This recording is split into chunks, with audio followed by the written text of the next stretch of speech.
Good evening. Thanks for being here.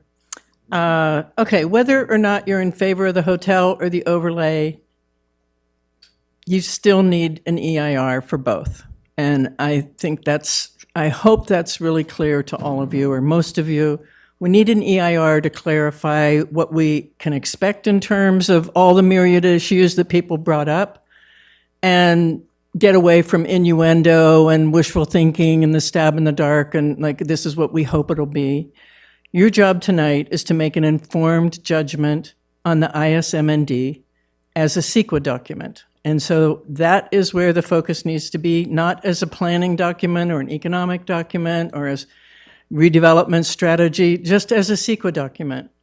So given that every town in Sonoma County is trying to address the same needs for their downtown and none have proposed a 6-story building as a solution, what makes us think that 6 stories here are needed?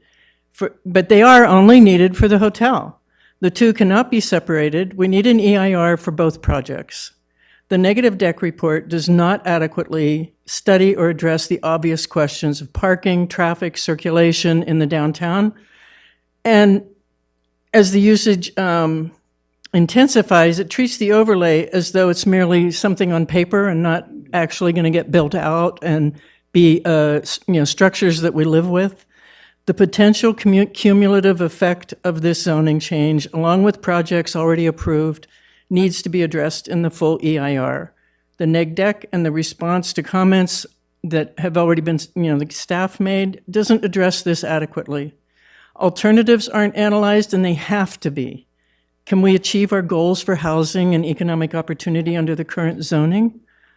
This question would be part of an EIR. The review by Strategic Economics, which was attachment K in your packet, states relatively tall and dense mid-rise housing products are rarely financially feasible to build in Petaluma. And they go on to say how this isn't going to happen anytime soon, okay? That it might be better in the future, but it's going to be years. We have time. To me, the report from Strategic Economics says we don't need to adopt an overlay zone right away. We have time to engage in a much healthier community process to determine what we need and what we want as a community and how we should go about getting it. The only real reason to adopt these overlay zones now is to be able to approve the hotel, which requires it. This is a convoluted process.